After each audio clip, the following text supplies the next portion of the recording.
देखो उसमें क्या करते थे हम, एक हमारे पास मैट्रिक्स, जैसे मान लो यहाँ पे तीन इक्वेशन है।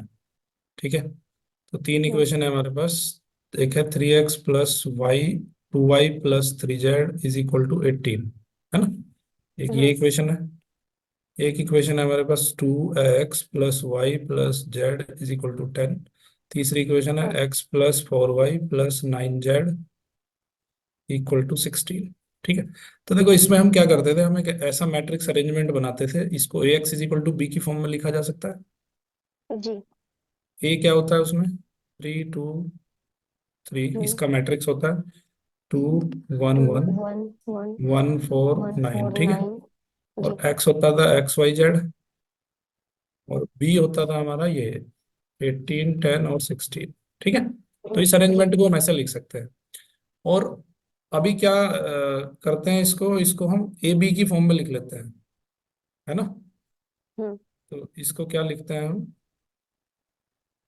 ऑगमेंटेड मैट्रिक्स बना लेते हैं, है ना। ओके। तो ऑगमेंटेड मैट्रिक्स कैसा बनेगा, 3 2 3 और 2 1 1 और 1 4 9, है ना। और यहाँ पे दो डॉट लगाते थे, और ये बनता था 18 10 और 16। ठीक है, हम्म। ये ऑगमेंटेड मैट्रिक्स आ रहा है कुछ याद, ऐसा कुछ करके मैट्रिक्स जी बनाते सर, थे, जी सर। जी है ना। सर। अब इसमें क्या करते हैं हम, कि पहले तो इन दोनों को जीरो बनाते हैं। ओके, हम्म। फिर इसको जीरो बनाते हैं रो ट्रांसफॉर्मेशन से, और फिर ये जी। अकेला ये और ये बच जाएगा। तो इन दोनों को इक्वल रख देंगे, तो 9, मतलब जो भी इंटू जेड हो जाएगा इज इक्वल टू दिस हो जाएगा। तो जेड की वैल्यू निकल ओके। जाएगी।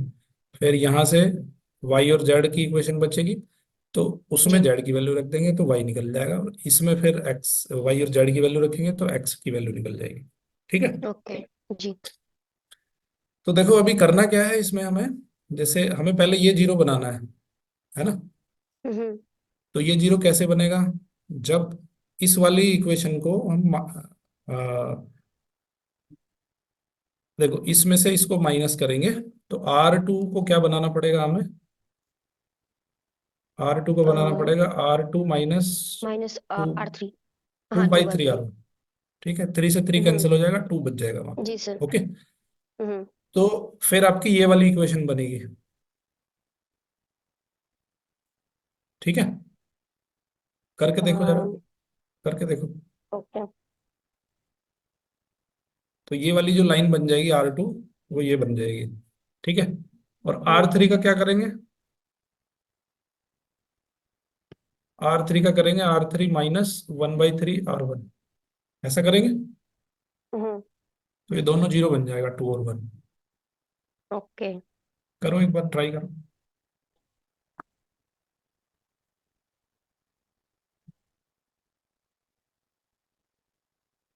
2 3 R2 R2 2 by 3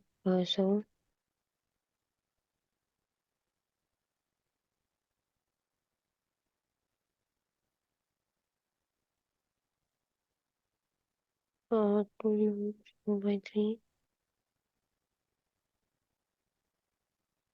1/3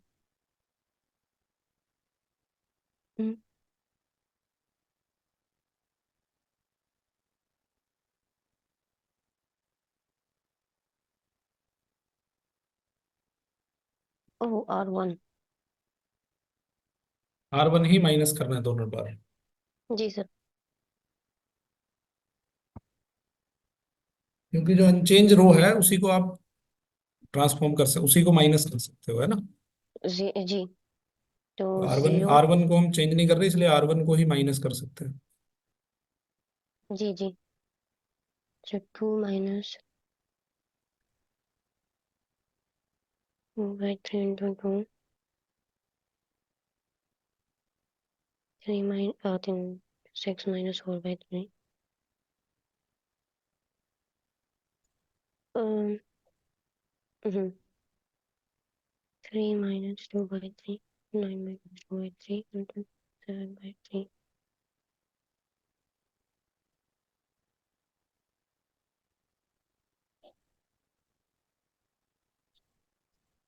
सर ऐसा तो नहीं आ रहा है मेरा।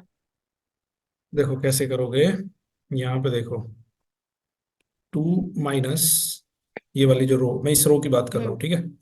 जी ये रो बनेगी 2 - 2/3 × 3, इंटू ठीक है। 3 जी। ये वाली रो बनेगी 1 - 1 माइनस 2 × 2/3। ये वाली रो बनेगी 3, सॉरी, 1 - 3 × 2/3, 3 है इंटू ना। 2/3 जी। और ये बनेगा 10 - 3 18 × 2/3, ठीक है। सोल्व करेंगे इसको, 3 से 3 कैंसिल, ये तो बन जाएगा 0, है ना। जी। ये बनेगा 1 - 4/3, तो ये बनेगा -1/3। ओके। हम्म। 3 से 3 कैंसिल, ये बनेगा -1। और यहाँ पे 3 × 6 = 12, 3 × 6 = 18, 6 × 2 = 12, तो ये बनेगा -2, ठीक है। ओके। यही बन रही है ना। तो जी। ये -1/3 बन गया, ये -1 बन गया, ये -2 बन गया। ओके। अभी R3 को देखो, चेक करो। ओके, एक मिनट। आ,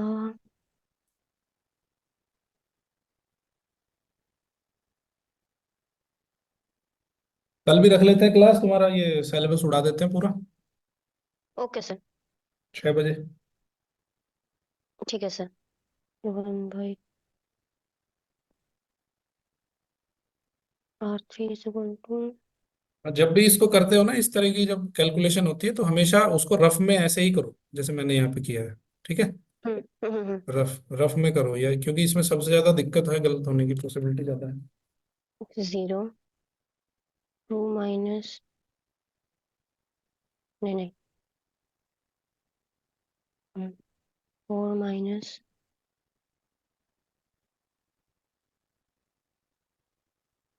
1/3 इंटू 2, 2/4 माइनस 2/3, 10/3, 10/3 और 9 माइनस 1/3 इंटू 3 इक्वल टू 8, और 16 minus 1/3 into 18 x equal to 10। जी सर। बन गया। जी सर। ओके, अब इसको 4 को डिलीट करना है, हमें 4 को 0 बनाना है। तो इस 4 को 0 कैसे बनाएंगे। अब ये जो कॉफिशिएंट है ना आपका, हम्म। इसको इसको डिलीट मतलब इसको 0 बनाना है। तो कैसे बनेगा वो, जब हम R3 को 3/10, एक मिनट, नहीं, 10 माइनस, R3 + 10/3 करेंगे। नहीं, ये 10/3 नहीं, सॉरी सॉरी सॉरी सॉरी, 10/3 तो बाद में बनेगा।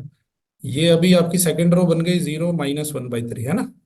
हम्म तो सिंपली इसमें जो 4 में मल्टीप्लाई इसका करेंगे, और इसमें 4 हम्म। का मल्टीप्लाई करेंगे, ठीक है। ओके।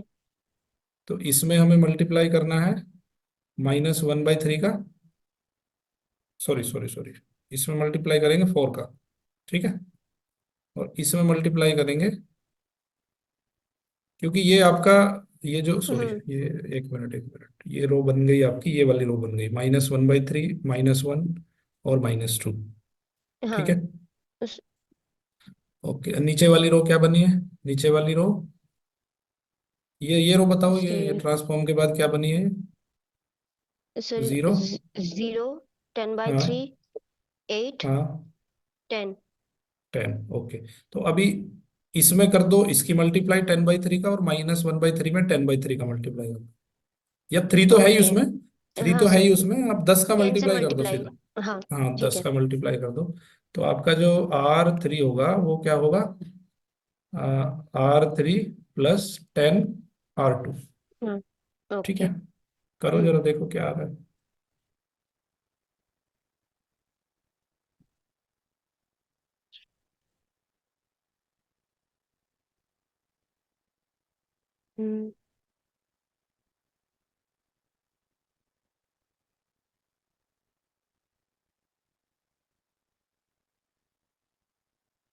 -10, फिर उसके साथ अपना 10 multiply, minus -10/3 -10 -20, 10/3, 8, 10। R3 R3 equal to R3 plus R2 equal to minus 10 by 3 minus 10 minus 20 plus 0 minus 10 plus 8 minus 2 minus 10। -2 यहाँ पे आया होगा और यहाँ पे -10 बचेगा, है ना। जी sir.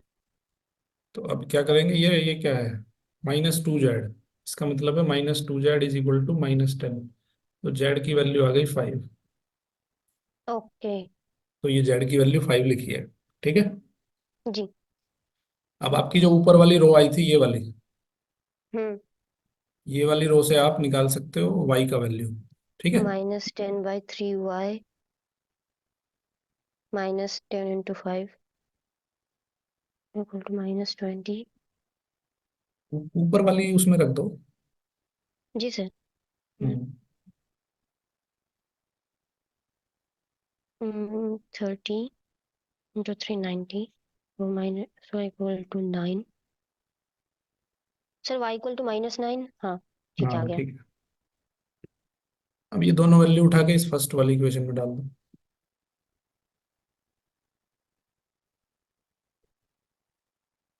3x minus 18 plus 15 equal to 18।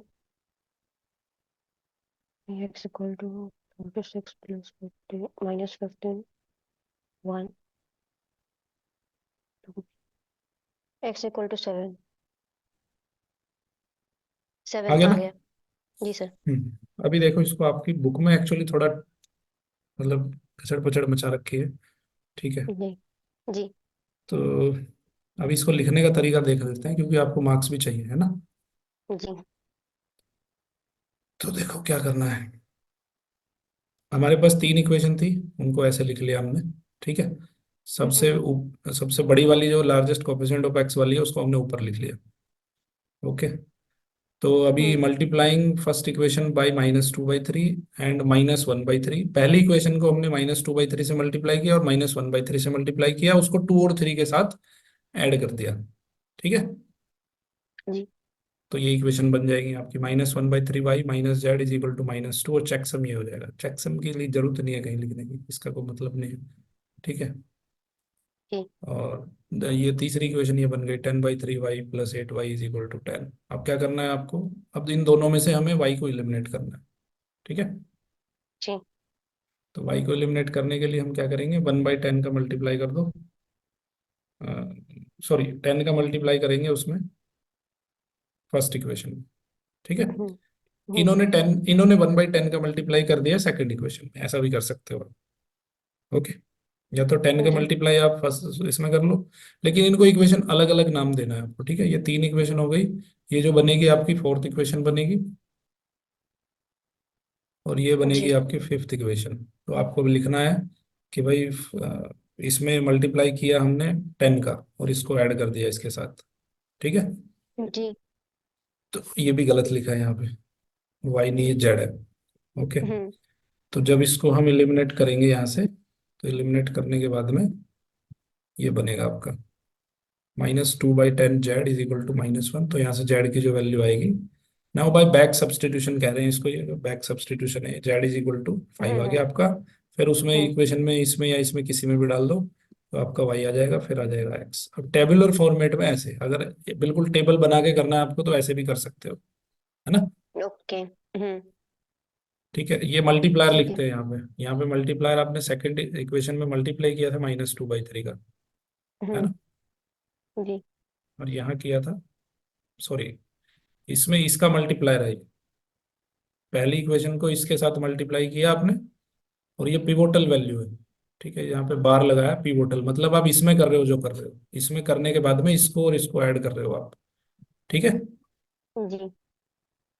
तो ये इसको ठीक है। करने के बाद में आपके पास ये इक्वेशन बनेगी 2। ओके। हम्म। ये ऑपरेशन अप्लाई करने के बाद में ये 2 इक्वेशन बनेगी। अब क्या करोगे आप, इस वाले में 1/10 कर दोगे, और इसको इसके साथ ऐड कर दोगे, तो ये बचेगा -2/10 इक्वल टू -1। ठीक है।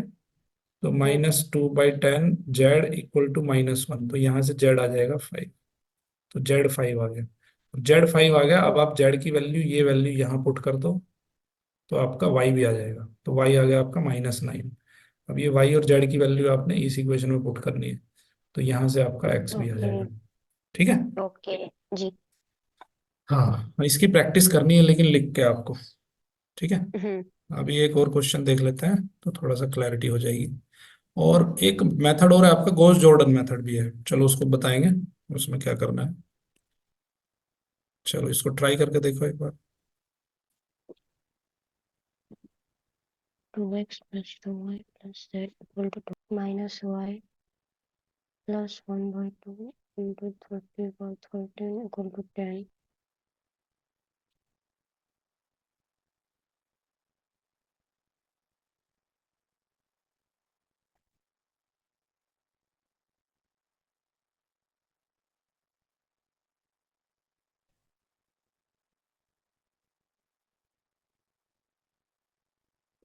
सर कुछ उटपटांग से आंसर आ रहा है।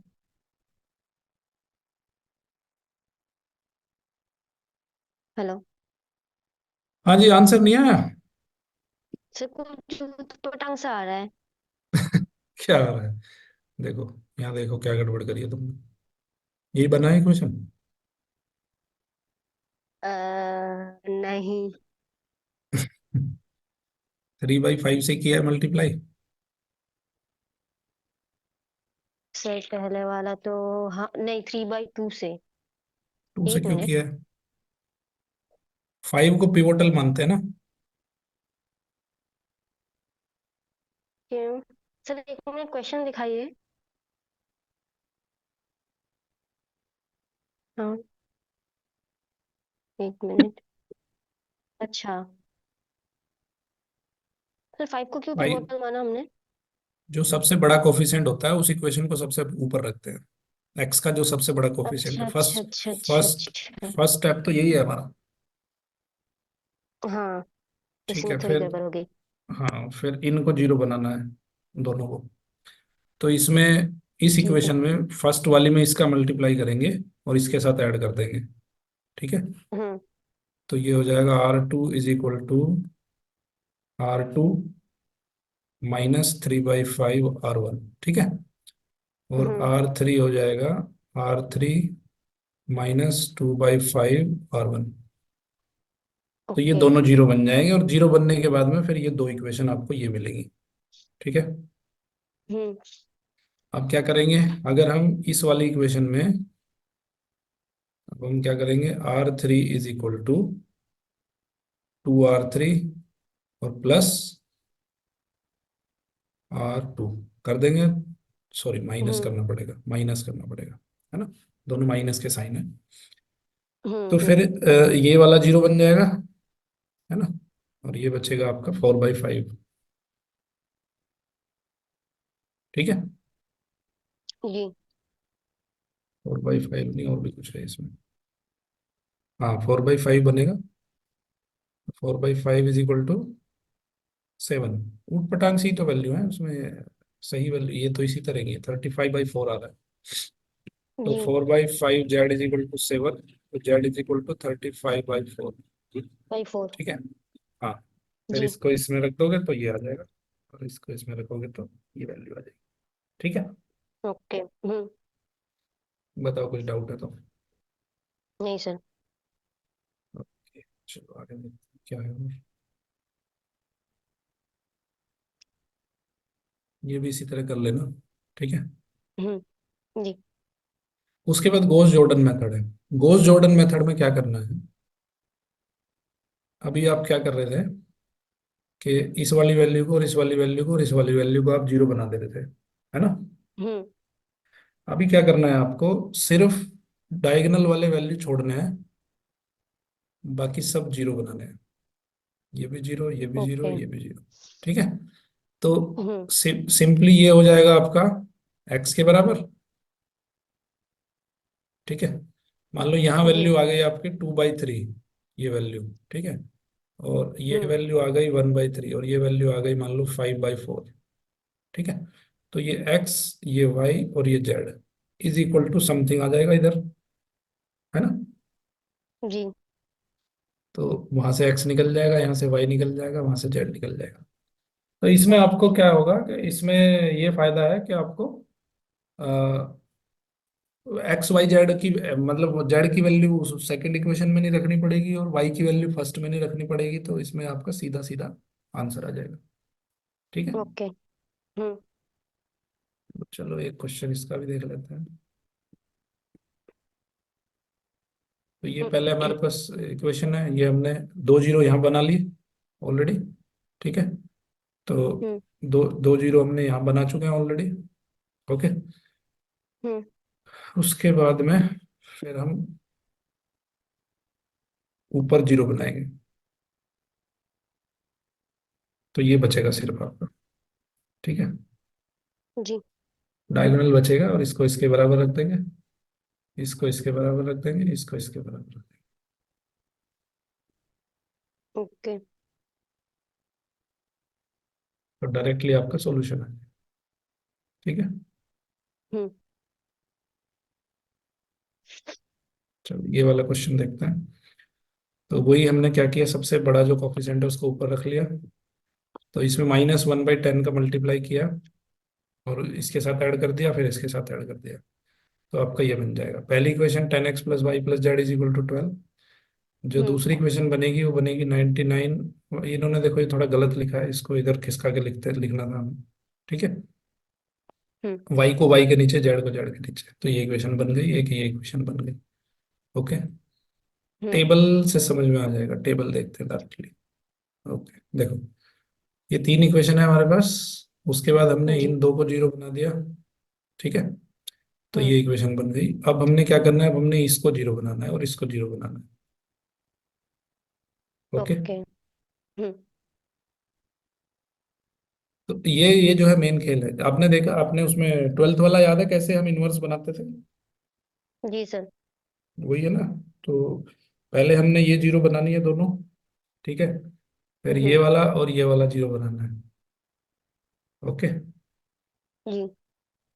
तो अभी अभी आप देख रहे हो कि R2 एज इट इज है, R2 चेंज नहीं करना है। ठीक है। तो जितने ऑपरेशन ओके। होंगे R1 के, वो R2 के साथ होंगे और R3 के साथ होंगे। तो उससे क्या होगा, ये वाली जीरो बन जाएगी दोनों। ओके। ओके। अब नेक्स्ट ये लिख लो प्रोसेस। ठीक है। सबसे जी। पहले हमें ये दोनों जीरो बनाना है, मतलब 1 2। ठीक है। उसके बाद 3, उसके बाद 4। ओके। हम्म। 1 2 3 4 हो गया। उसके बाद में कौन सी जीरो बनानी है? उसके बाद जो बची हुई है वो जीरो बनेगी, ये दोनों। ठीक है। ओके। फाइव ये सिक्स। डायगोनल आपका एज इट इज रह जाएगा। तो ये बनेगी आपकी 1 2 3 4 5 और 6। ठीक है। अब ये प्रैक्टिस से ही आएगा, आपको इसकी प्रैक्टिस करनी पड़ेगी। तो एक क्वेश्चन देख लेते हैं, यही वाला, आसान सा भी है। चलो करो एक बार try.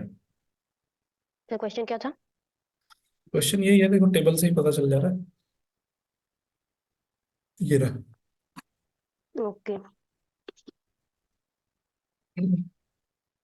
+9 = 12।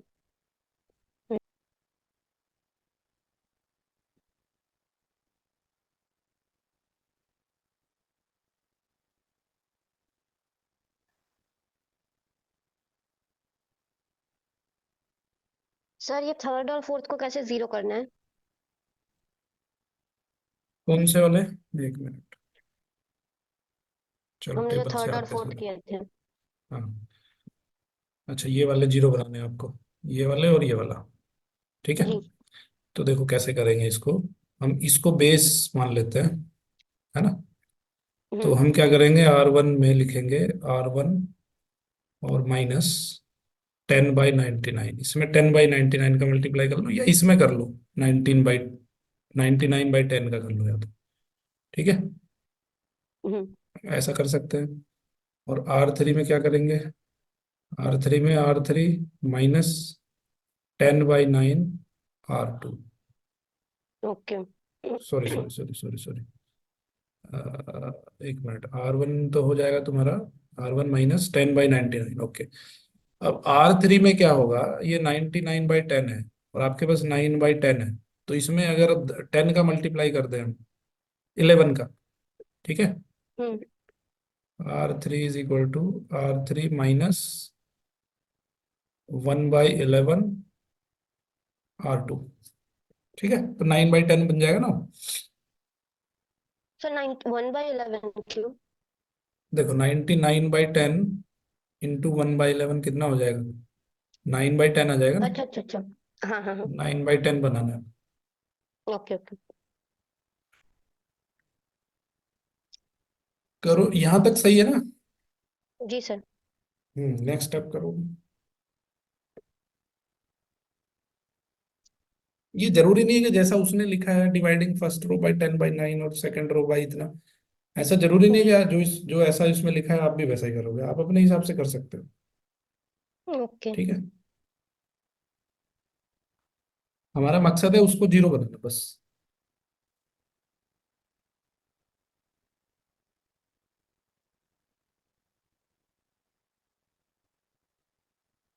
Sir wait my turn.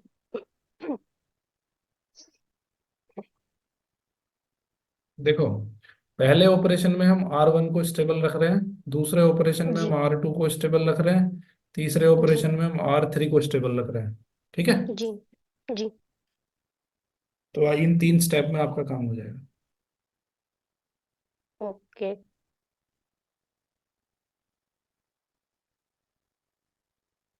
पहले में R1 को नहीं छेड़ना, दूसरे में R2 को नहीं छेड़ना, तीसरे में R3 को नहीं छेड़ना। हम्म।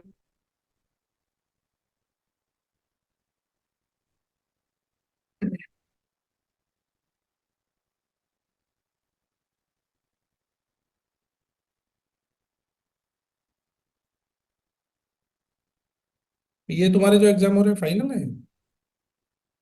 जी सर एंड सेम। ओके, फिर नया सेमेस्टर शुरू हो रहा है, नेक्स्ट सेमेस्टर में क्या है मैथमेटिक्स में। सर मैथमेटिक्स नहीं है उसमें। ओके, चलो छुटकारा मिल गया तुम्हें। जी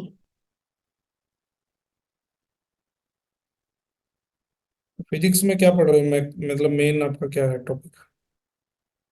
सर थर्मोडायनामिक्स है और डिजिटल इलेक्ट्रॉनिक्स है। ओके, तो इंटरेस्ट है या ऐसे ही बस पढ़ रहे हो। नहीं नहीं सर इंटरेस्ट है। ओके, तो थर्मोडायनामिक्स में क्या बना रहे हो। सर थर्मोडायनामिक्स में वही मैक्सवेल इक्वेशन, टीडीएस इक्वेशन अरे इक्वेशन तो वगैरह। ठीक है, तुम बना क्या रहे हो, इक्वेशन तो ठीक है वो तो होती रहेंगी। सर बना क्या रहा है मतलब? मतलब उसको यूज करके क्या क्या प्रोजेक्ट बना रहे हो तुम, कुछ बनाओ ना। कॉलेज से निकलते निकलते कुछ तो बना देना चाहिए उस पर बेस्ड। नहीं सर अब तक अभी तक तो कुछ नहीं बन रहा उसके ऊपर। इतना पढ़ने का फायदा क्या है, प्रोजेक्ट प्रोजेक्ट नहीं बनाते आपके कॉलेज में। नहीं सर वो मास्टर्स लेवल में है। अभी कौन सा ईयर है आपका। Second year. Okay, but you should think about it, कुछ तो बनाना चाहिए आपको छोटा ओके मोटा सर। भी। ठीक है, जी जी। थर्मोडायनेमिक्स में चाहे आप टेम्परेचर वो बना दो, हाइग्रोमीटर ही क्यों ना बनाओ, ओके कुछ तो बनाओ। सर ये हो गया। ओके, वेरी हाँ। गुड। और दूसरा कौन सा बताया था थर्मोडायनेमिक्स के अलावा। Digital electronics. डिजिटल इलेक्ट्रॉनिक्स, तो उसमें भी कुछ बनाना चाहिए आपको, स्विच वगैरह। आप जी ऑटोमेशन कर सकते हो, पता है आपको, ऑटोमेशन कर सकते हो अपने रूम को, जी और दोनों को मिलाओगे तो उससे भी ऑटोमेशन हो जाएगा। जी। चलो आगे आंसर। जी सर। Okay, very good. क्या है इसमें आपका, गॉसियन जॉर्डन हो गया, तो तीनों बन गए ना, डायगोनल बचा है बस, तो डायगोनल की वैल्यू रख के जी आप सर। वैल्यू निकल जाएगी। ये हो गया गॉस जॉर्डन मेथड, इसको भी आप कर लेना। ओके, अब है इटरेटिव मेथड में, फटाफट समझा देता हूँ इटरेटिव मेथड में क्या करना है। इटरेटिव मेथड में आपको सिर्फ एक इक्वेशन माननी है। ठीक है, जैसे देखो एक क्वेश्चन हम्म में क्वेश्चन समझाता हूँ, एक क्वेश्चन पकड़ लेते हैं, उसमें इटरेशन करने पड़ेंगे आपको बार बार। ओके, हम्म। तो देखो जैसे ही क्वेश्चन है, तो इस क्वेश्चन में हमें क्या करना है, सबसे बड़ा जो कॉफिशिएंट है वो सेलेक्ट करना है। तो पहली इक्वेशन में आप देख रहे हो सबसे बड़ा कॉफिशिएंट है एक्स का कॉफिशिएंट, है ना। 5। हम्म। इसमें एक्स का है, इसमें वाई का कोफिशिएंट है, इसमें जेड का कोफिशिएंट है। तो हम इसको एक्स एज ए सब्जेक्ट बना लेंगे, इसको वाई एज ए सब्जेक्ट बना लेंगे, इसको जेड एज ए सब्जेक्ट बना लेंगे। ठीक है। ओके। उसको सब्जेक्ट बना के फिर हम क्या करेंगे, अपने मन से एक्स वाई जेड की वैल्यू जीरो पुट करेंगे। ठीक है। हम्म। तो पहले में क्या करना है हमें, ये हमने देखो ये इक्वेशन बना ली, एक्स के plus one is equal to 1/5, 12 minus मतलब एक्स को हमने सब्जेक्ट बना लिया। तो x is equal to 1/5, 12 minus 2y minus z, ये इक्वेशन बनेगी इससे। यहाँ से जब हम एक्स को सब्जेक्ट बनाएंगे, यहाँ से जब वाई को सब्जेक्ट बनाएंगे, तो ये वाली इक्वेशन बन जाएगी। Y is equal to 1/4, okay. 15 minus x के। अभी के क्यों लिखा है हमने, के इसलिए लिखा है कि के की वैल्यू जब जीरो रखेंगे तो फर्स्ट इटरेशन हो जाएगा। ठीक है। ओके।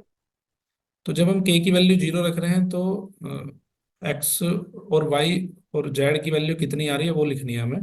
तो जब हम के की वैल्यू जीरो हम्म। रखेंगे, तो एक्स वन आएगा, मतलब फर्स्ट इटरेशन आएगा। तो एक्स वन की वैल्यू आएगी 1/5, 12 माइनस टू, मतलब जीरो माइनस जीरो, तो 12/5 मतलब 2.4 आ जाएगा। ठीक है। हम्म। 2.4 आ गया। फिर अब क्या करेंगे हम, इसकी 2.4 की वैल्यू हम इसमें डाल देंगे। सॉरी, पहले हम जेड की वैल्यू कैलकुलेट करते हैं इसकी। ठीक है। तो हम्म। इसको जीरो रखेंगे, इसको जीरो रखेंगे, तो इसकी वैल्यू आ जाएगी 4, 20/5। ओके। हम्म। फिर हम y की वैल्यू कैलकुलेट करेंगे, इसकी वैल्यू जीरो, इसकी वैल्यू जीरो, तो इसकी वैल्यू आ जाएगी 15/4, मतलब थ्री 4। पॉइंट सेवन हम्म। फाइव इसमें भी जीरो सेवन जीरो रख फाइव देंगे, तो इसकी वैल्यू आ जाएगी 12/5, 2.4। समझ में आई बात। जी सर। ओके। अभी क्या करेंगे, फिर अगेन हम सेकेंड इटरेशन निकालेंगे। ठीक है। तो यहाँ पे y की हम्म। वैल्यू ये वाली वैल्यू रखेंगे, ये वाली वैल्यू, और x की वैल्यू ये वाली वैल्यू रखेंगे। ठीक है। तो ये हो जाएगा 1/4, 20 माइनस एक्स की वैल्यू हो जाएगी 2.4, और 2 इंटू वाई की वैल्यू हो हम्म। जाएगी 3.75। तो जब आप इसको 3.7। कैलकुलेट करोगे, तो जेड की वैल्यू ये आ हम्म। जाएगी, 2.02 आ जाएगी। ठीक है। ओके। ओके। हम्म। अब वाई की वैल्यू कैलकुलेट कर लो। तो वाई की वैल्यू के लिए हमें क्या करना पड़ेगा, एक्स और जेड की वैल्यू रखो, जो ये वाली वैल्यू है, एक्स और हम्म। जेड की ये वाली वैल्यू रखोगे दोनों, तो ये वाली वैल्यू मिलेगी आपको वाई की। ठीक है। ओके। हम्म। अभी फिर नेक्स्ट में क्या करोगे, इसमें इसमें वाई और जेड की वैल्यू रखोगे। तो वाई ये वाला है और जेड ये वाला है। तो जब इसकी वैल्यू रखोगे, तो आपका ये आंसर आ जी। जाएगा, मतलब नया इटरेशन मिल गया आपको। ओके। ओके। अब थर्ड इटरेशन में क्या करना है, थर्ड इटरेशन में फिर यहीं से शुरू करोगे। ठीक है। तो अब की बार क्या करना है हमें, ये और ये वैल्यू रखनी है एक्स और वाई की। तो जब ये दोनों वैल्यू रखोगे, तो आपको ये वैल्यू मिल जाएगी नई। ठीक है। ओके। हम्म। तो ये प्रोसेस क्या है, ये प्रोसेस चलता रहेगा। तो चलता ओके सर। रहेगा। और ये प्रोसेस कब तक चलाना है, जब तक कि वैल्यू रिपीट होनी बंद ना हो जाए। अच्छा। ठीक है। मतलब अभी आप जी। 20th इटरेशन जब निकालोगे, तो 20th इटरेशन में यही वैल्यू मिलेंगी। अच्छा। क्लियर है। जी सर। हाँ, तो ये कह रहा था value of the unknown in the 18th and 19th iteration being practically the same, we stop our calculation. तो यहाँ पे कैलकुलेशन स्टॉप हो जाएगी। ओके।